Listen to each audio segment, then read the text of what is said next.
오늘의 투자처 내 어깨에 태클을 걸지 마. 자, 오늘의 주치 소개해드리겠습니다. 박소림 씨. 네, 오늘 뻔뻔하고 재밌는 뻔뻔한 투어풀의 주인공은 바로 이분입니다. 근심을 털어놓고 다 함께 차홍을. 이름 차홍은 이제 근심 걱정이나 싹 털어버리자 이 남자가 있다. 어쩌다 마주친 한 번쯤 본 듯한 옆집 오빠 같은 편안한 인상.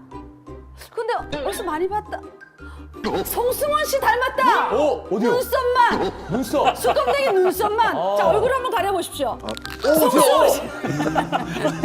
깜짝 놀랐어요. 아무튼 예, 자고 일어나면 하루가 다르게 바뀌는 세상. 옛날 사람이 되지 않기 위해 매일 고군분투하는 우리들인데 그러다 보니 스트레스 팍팍. 온 만신이 다 쑤시고 아프다는 사람들. 쌤요 무릎도 쑤시고 어깨는 사람가만히 올려놓은 것 같은데 와 이런겨. 인생의 무게 때문에 어깨 무거운 이들에게 정확한 진단 치료는 물론 긍정의 말씀까지 선사하는 이 남자. 일단 마음을 편히 잡수세요. 그리고 진짜 맛있는 것 잡수세요. 남들 술 마실 때 맛집 공략하며 소확행을 즐기는 이 남자. 인생 뭐 별거 있나? 맛있는 거 먹고 긍정적인 마인드로 살다 보면 그게 바로 100세까지 장수하는 비결이다. 야. 어깨가 무거우십니까? 그럴 땐 스마일 하세요. 이제는 웃는 거야 smile again. 그렇다 스마일. 단디 똑띠 기억하이소. 긍정 아이콘 종영일가 차홍은 원장님을 소개합니다. 오! 좋습니다. 자, 근데 이 방송 보시는 분들 많이 아시겠습니다만 오늘 주제가 내 어깨에 태클을 걸지 마. 나이가 들면서 어깨가 좀 불편하거나 심지어 아까 뭐 쌀한가만이 올라간 것 같이 네, 좀 맞아요. 무겁기도 하고 이 왜 이렇게 우리의 어깨를 짓누르는 겁니까? 네, 제가 이제 어깨는 환자분들에게 이제 기계에 많이 비유해서 설명을 드립니다. 기계. 우리가 젊고 건강할 때는 이제 새기계처럼 부드럽고 고장 없이 잘 쓸 수 있는데 예. 나이가 들게 되면 이제 기계가 녹이 슬듯이 점점 뻣뻣해지고 무거워지고 네. 기능장애 등 고장이 발생하게 됩니다. 네. 어깨가 아플 수 있는 질환은 여러 가지가 있지만 네. 가장 근본적인 원인은 퇴행성 질환, 즉 노화 있다고 말할 수 있습니다. 그러니까 나이가 들기 때문에 네. 조금씩 고장이 난다 그런 말씀이신 맞습니다. 거죠? 예, 예. 그렇군요. 예. 이 어깨 질환이라고 하면은 저희가 예전에도 그 언급이 됐었던 오십견. 오십견. 아. 네, 오십견이 있는데. 허리는 디스크, 어깨는 네, 오십견. 오십견. 근데 또 다른 그 어깨 질환이 있나요?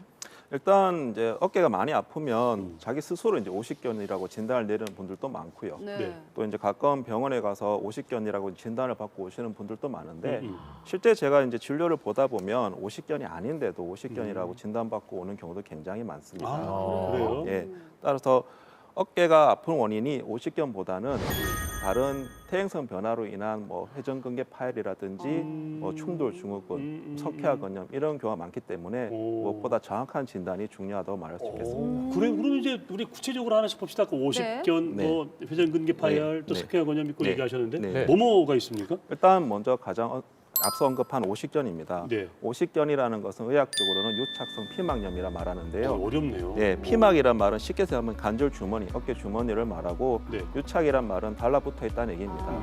오십견의 특징은 이제 수동적으로 관절 운동이 제한되는 네. 것이 특징인데 네. 수동적이란 말은 네. 환자 스스로 팔을 올리는 게 아니라 예. 의사나 다른 사람이 팔을 올렸을 때 팔이 잘 올라가지 않거나 잘 돌아가지 않고 어. 돌처럼 딱딱하게 굳어서 움직임이 제한되는 것을 말합니다. 오, 그러니까 50쯤 되면 다들 그런 증상이 나타나는 건 아니죠. 저도 이제 50고 되니까 네. 팔을 막 이렇게 돌려보기도 하거든요. 네, 저는 네, 아직까지는 괜찮은 것 같아요. 그럼 60견에 오나요, 이게? 아, 실제 뭐 오십견이라는 건 일종의 별명이라서 뭐 네. 심한 경우에는 20, 30대에도 올 수도 있고요. 아. 하지만 이제 어깨가 주로 이제 잘 많이 아픈 나이가 중장년층이기 때문에 4, 네. 50대라서 오십견이라고 말하고 있습니다. 예, 그렇군요. 자, 그리고 대표적인 질환이 뭐 있습니까? 네, 오십견 외에 이제 또 말씀드릴 질환은 회전근개 파열이라는 질환이 있습니다. 파열.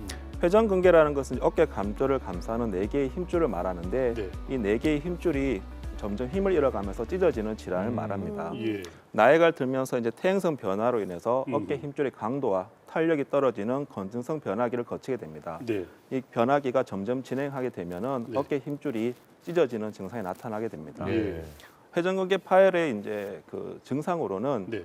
야간통이 심하다든지 밤에 많이 아프네요. 밤에 많이 밤에. 아플 수 있고 아. 특히 팔을 90도 이상 올리고 썼을 때 네. 통증이 심해지는 증상이 나타날 수 있습니다. 예. 또한 회전근개 파열이 점차 증가하게 되면 그 구멍이 커지기 때문에 예. 심한 경우에는 스스로 팔을 올릴 수 없는 가성마비 증상도 나타날 수가 있습니다. 근데 원장님, 야. 근데 그냥 상식적으로 예. 우리가 낮에 팔을 많이 쓰니까 그렇죠. 낮에 아픈 건 괜찮아요. 밤에는 팔을 이렇게 편하게 놔두잖아요. 네네. 근데 왜 아파요? 야간통이? 일단은 야간통이 생기는 이유는 우리가 서 있을 때는 중력의 효과로 해서 어깨 힘줄과 뼈 사이 간격이 많이 벌어지게 됩니다. 아. 그렇기 때문에 직접적인 마찰이 줄어들게 되는데 네. 누워 있게 되면 이제 중력 효과가 없어지면서 어깨 힘줄과 위쪽의 뼈가 이제 많이 맞닿으면서 직접 마찰되는 자국이 많이 생기게 됩니다. 그래서 야간통이 이제 주로 발생한다는 얘기도 있고 예. 실제 어깨뿐만 아니라 대다수 질환이 낮보다는 야간에 오. 많이 발생하는 특징을 가지고는 있습니다. 그렇군요. 예. 신기하네요. 네. 이게 또 그러면 다른 질환이 있나요? 네, 다음으로 말씀드릴 질환은 어깨 충돌증이라는 질환이 있습니다. 네, 충돌된다는 충돌증후군. 것은 우리 날개뼈 위쪽에 이제 견봉이라는 뼈가 있는데 이 견봉이라는 뼈가 아래쪽 힘줄 방향으로 조금씩 자라게 됩니다. 네. 그 자라나게 되면 팔을 움직일 때 이 네. 뼈와 힘줄이 부딪히면서 마찰로 인해서 통증이 발생하는 질환입니다. 충돌증후군이 만성화되거나 뼈가 비교적 큰 경우에는 회전근개 파열이 같이 유발되는 경우가 많기 때문에 네. 엑스레이상에서 충돌증후군이 확인된다면 반드시 회전근개 파열 또한 같이 확인해야 합니다. 네. 근데 왜 우리가 보통 괜찮다가 이 어깨 이렇게 돌리다 보면 뚝뚝하는 경우가 좀 네, 느껴지잖아요. 아, 맞아요, 맞아요. 그건 이 엑스레이만 찍어보면 나옵니까? 네, 엑스레이만 찍어도 충돌증후군을 충분히 진단을 할 수가 있습니다. 또 뭐 있습니까? 네, 마지막으로 말씀드릴 질환 또 회전근개와 관련이 있는 질환인데요. 네. 석회화 건염이라는 질환이 있습니다. 석회화군요. 예. 네. 석회라는 것은 말 그대로 돌이고요. 예. 건염이라는 것은 힘줄에 생긴 염증을 얘기합니다. 예. 석회는 이제 제가 환자분들에게 이제 화산과 같다고 비유를 많이 화산? 합니다. 네, 화산. 예. 근데 이제 그 이유는 석회가 있더라도 네. 비활동기인 휴화산 시기에는 염증 반응이 일어나지 않아서 별다른 통증 없이 지낼 수가 있습니다. 어허. 이거면 이 우리 오십견 네. 하고 회전근개 파열 네. 이게 어떻게 구분하나요? 아하. 비교적 감별은 50개는 쉽습니다. 아까 언급한 대로 팔을 이제 환자 스스로가 아니라 의사라든지 다른 사람이 팔을 잡고 들렸을 때 잘 안 네. 올라가고 네, 네. 잘 이제 굳어 있는 상태인데 뭐 쉽게 얘기하면 억지로 팔을 올리려고 하면 몸이 뒤로 젖혀지는 아. 그런 증상이 아예 나타납니다. 안 올라가니까 예, 안 예. 올라가니까. 그러니까 몸이 넘어가는 이렇게 거죠. 넘어가는 거예요. 그렇죠. 예. 그에 비해서 이제 회전근개 파열은 다소 진단이 조금 어려울 수는 있는데 회전근개 근력 검사라고 해서 팔을 이제 양옆으로 벌린 상태에서 양팔의 근력을 비교하게 됩니다. 여기에서 아픈 쪽에 팔의 근력이 떨어지는 것이 확인된다면 초음파나 MRI 등을 통해서 회전근개 파열이 있는지 네. 확실하게 확인을 해보아야 합니다. 네. 다만 이제 어깨 관절 질환 같은 경우에는 하나의 질환만 있기보다는 앞서 언급드린 4가지 중에 2-3가지가 같이 있는 경우가 많기 때문에 아 그래요? 예, 섞여 있습니까? 예, 그래서 꼭 감별 진단이 중요하다 할 수 있습니다. 50견은 그냥 놔두니까 낫더라 하시는 분들도 좀 있으시더라고요. 있죠. 근데 회전근개 파열은 그냥 자연 치유 혹시 안 되나요? 뭐 회전근개 파열 역시 뭐 자연치유가 안 된다고 말할 수는 없지만 아, 네. 회전근개 파열은 크게 2가지로 나눌 수가 있습니다. 네. 완전 파열과 부분 파열로 나눌 수가 있는데 네. 부분 파열의 경우에는 일단 수술적인 치료보다는 약물 주사, 물리치료와 생활습관 교정을 통해서 주기적인 관찰을 해볼 수가 있습니다. 네. 다만 부분 파열의 경우에는 결국 완전 파열로 진행하는 경우도 많기 때문에 네. 반드시 전문의의 주기적인 관찰과 치료를 요합니다. 네. 반면에 이제 완전 파열된 경우에는 즉각적인 수술적인 치료 외에는 다른 방안이 없습니다. 예. 파열이 진행하면 진행할수록 나중에 수술할 시에 재파열 빈도도 높아지고 네. 그리고 에오도 불량하기 때문에 빠른 치료를 요합니다. 네. 그리고 팔이 너무 넓어지게 되면은 네.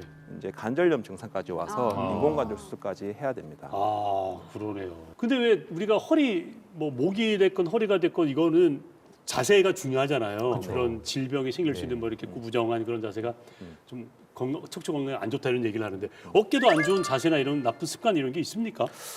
일단 수면 습관과 연관성이 있다는 연구 결과가 있습니다. 네. 일단 모로 자기보다는 바로 자는 것을 권해드리며 네. 모로 자는 경우에는 어깨 통증 및 질환의 발생 가능성이 높다는 연구 결과가 있습니다. 네. 저도 뭐 잠을 좀 잘못 자거나 아니면 운동을 조금 무리하면 이렇게 어깨가 요즘 좀 가끔 아파요. 네. 근데 이게 진짜 어깨 질환이 있는 건지 아니면 근육이 뭉쳐서 그런 건지 그 구분하고 싶을 때가 있거든요. 맞아. 뭐 자가 진단할 수 있는 그런 방법 있어요? 어깨 네, 질환이 그래서 있는지 제가 없는지. 이제 스스로 자가 진단할 수 있는 6가지 항목을 준비했습니다. 아, 6가지요? 예, 6가지 중에 이제 2가지가 해당된다면 네. 어깨 건강에 노란불이 켜졌다고 보시면 되고요. 네. 3가지 이상이 해당된다면 어깨 건강에 빨간불이 켜졌다고 보시면 됩니다. 아, 봅시다. 예. 예, 말씀드린 6개 네. 질환 중에 6개 경우 중에 한 가지는 네. 첫 번째는 밤에 이유 없는 통증이 심해지거나 모로 자기 힘든 경우. 아, 옆으로 자는 거? 옆으로. 네. 예. 그리고 두 번째로는 아침에 일어날 때 어깨가 많이 무겁고 뻐근한 경우. 아, 세 번째로는 이제 팔을 뒤로 돌릴 때 통증이 심하거나 네. 팔을 뒤로 돌릴 수 없는 경우. 오호. 네 번째로는 평소보다 네. 어깨가 쉽게 피로해지고 네. 무력감을 느끼며 네. 반대편과 비교해서 근력이 떨어지는 경우. 아, 예. 그리고 다섯 번째는 어깨 네. 통증이 이제 발생하는 부위가 네. 우리가 흔히 뽀빠이 근육이라 부르는 예. 상한 이두 이두근에 이두. 예, 네. 이두에 발생하는 경우. 오. 마지막으로는 어깨가 아픈 지 3개월이 넘은 경우입니다. 저 이거 잠깐만. 저는 하나 정도 있는 것 같아요. 저도 하나, 둘 정도. 전 약간 노란불이네. 아, 저는 다행히 한강 씨는 다행히 하나도 잘 봐봐요. 잘 봐봐. 다시 읽어봐봐. 있어. 이거. 있어. 저는- 옆으로 잘 자요? 예, 옆으로 잘 잡니다. 뽀빠이, 저는 뽀빠이 근육이 없는데? 있어요. 예. 어. 저는 다행히 하나도 없는데. 없는데 네. 오, 다행이네. 가끔 그냥 이렇게 어깨 한쪽이 좀 뭉쳐가지고 약간 뻐근하거나 그런 거 뭉친 어깨는 이렇게 어떻게 풀어야 될까요? 예, 어깨가 아프게 되면 근육이 긴장되고 수축되게 됩니다. 이로 인해서 어깨가 무겁고 딱딱해지게 되는데 뭉친 근육을 풀어주는 것이 이제 무엇보다 중요하다고 말할 수 있습니다. 저는 환자분들에게 이제 두 가지 자가 치료법을 권하고 있는데요. 네. 첫 번째는 온찜질입니다. 따뜻한 수건이나 핫팩 등을 이용해서 아픈 어깨 부위에 적용해서 하루 15분에서 20분 정도 해주면 네. 도움을 볼 수가 있습니다. 예. 하지만 가장 효과적인 것은 목욕탕이나 욕실 등에서 시행하는 네. 38도에서 네. 40도 정도 되는 물에서 시행하는 전신욕이 가장 효과적입니다. 오. 수건이라든지 핫팩은 어깨가 이제 온열이 닿는 범위가 한계가 있지만 예. 전신욕 같은 경우는 어깨 전반적으로 온열 효과를 낼 수 있기 때문에 네. 매일 하신다거나 2, 3일에 한 번씩 하루 20분씩 습관 삼아서 해주신다면 큰 효과를 볼 수 있겠습니다. 네. 요즘 같은 데는 또 목욕탕 가기가 좀 그러니까 네. 네. 집에서 그죠? 집에서 하시면 물 좀 받아가지고 네. 또 다른 방법 있습니까? 온찜질 말고. 네. 두 번째로는 뭐 다들 잘 아시는 스트레칭입니다. 아 스트레칭. 근데 예. 스트레칭 경우에는 올바른 스트레칭을 해야지 잘못된 방법으로 스트레칭하면 오히려 증상이 악화될 수가 있습니다. 오호, 네. 특히 요즘 공원에 가면 줄당기기라든지 회전판 돌리는 운동기구가 아, 그래, 있는데 다 하시잖아요. 이거 돌리는 예. 거 아니면 이거 예. 하시잖아요. 이거 돌리는 예. 거. 근데 어깨 질환이 있는 경우에는 네. 어떤 경우에는 오히려 이런 운동들이 증상을 악화시킬 수가 있습니다. 음. 따라서 스트레칭의 기본은 이제 맨손 스트레칭입니다. 네. 먼저 이제 꽉지를 낀다든지 네. 손목을 잡든지 해서 반대편 팔을 이용해서 지그시 만세해주는 전방 가상 운동과 크게 돌리지 마시고요. 네, 작은 원을 앞뒤로 돌리는 회전 운동. 네. 그리고 마지막으로 팔을 지그시 안쪽으로 모아주는 내전 운동 등이 기본이 됩니다. 그리고 팔을 이제 뒤로 돌리게 되는 내전 운동 같은 경우에는 네. 오히려 초기에는 증상을 악화시킬 수 있기 때문에 가급적 시행하지 않는 것이 좋고 네. 앞서 언급한 세 운동이 다 잘 되는 경우에 한해서 네. 전문의 확인을 받고 시행해 주는 것이 좋겠습니다. 또 저희 우리 그 전지현 씨가 좋은 운동법을 갖고 아, 왔을 그럼요. 겁니다. 네. 기다려 보면 될 것 같고요. 예. 저희 친정엄마 지금 80이신데 한 60대 중반부터 관절이 안 좋으셔서 다리 관절이 안 좋아서 수영을 시작하셨거든요. 네. 관절은 많이 좋아지셨어요. 근데 수영하다 보니까 어깨가 아프신데 더 좋다고 생각하셔 더 이렇게 많이 하시던데 네. 안 좋은 건지 수영이 좋은 건지 어깨에 네. 어떤지 궁금해요. 수영은 이제 어깨와 무릎을 구분해서 봐야 합니다. 아. 실제 무릎이 안 좋으신 분들은 수영이라든지 실내 자전거가 대퇴근의 근력을 강화시킬 수 있기 때문에 무릎에는 매우 좋은 운동입니다. 네. 네. 다만 어깨 같은 경우에는 수영이 이제 특히 자유형은 팔을 360도로 그래, 지속적으로 맞아요. 회전하기 이렇게. 때문에 네, 네, 네. 어깨 힘줄의 피로감과 마찰이 커져서 어깨 통증을 유발할 수 있습니다. 네. 따라서 어깨가 아프신 분들은 수영을 한다 해서 어깨가 건강해지는 게 아니라 네. 오히려 악화될 수 있기 때문에 오. 가급적 피하는 것이 좋습니다. 네. 어깨가 아플 때 실제 어깨가 아파서 네. 불편할 수도 있고 네. 목의 문제 때문에 어깨가 아플 수도 있잖아요. 이게 네. 구분됩니까? 예, 목 아픈 통증, 목 디스크로 인해서 어깨 통증이 발생할 수 있는데 따라서 이에 대한 구분이 무엇보다 중요합니다. 예. 네. 진료를 보다 보면 어깨가 아파서 왔는데 목 디스크인 경우도 있고 네. 실제 목인데 어깨인 경우도 있는데요. 간별점을 말씀드리면 일단 어깨 관절 같은 경우 통증이 우리가 이제 상한 이두근에 네. 이주변으로 발생하는 경우가 많습니다. 네. 다만 목 디스크의 경우에는 통증 발생 부위가 견갑골, 목 뒤쪽으로 해서 승모근과 견갑골에 발생하는 경우가 많고 네. 어깨 관절 통증은 이제 관절을 움직일 시 통증이 유발될 수 있고 네. 목 디스크의 경우에는 움직임과 관계없이 음. 휴식기에도 통증이 나타날 수 있고 저림감이 동반될 수가 있기 때문에 아하. 이런 점을 간별 진단으로 삼으시면 될 것 같습니다. 그러네요. 자, 그럼 평소에 진짜 어깨 깡패가 되시고 싶은데 어깨를 어떻게 잘 지킬 수 있는 생활 수칙 같은 게 있습니까? 일단 뭐 어깨 관절뿐만 아니라 만병의 가장 중요한 것은 잘 먹고 잘 자는 것이 가장 중요하다고 할 수 있습니다. 잘 먹고. 네. 예, 그리고 꾸준한 스트레칭과 전신력이 도움이 될 수 있고 네. 또 수면을 취할 시에는 무로 주무시지 마시고 네. 바른 자세로 주무시는 것이 도움이 됩니다. 네.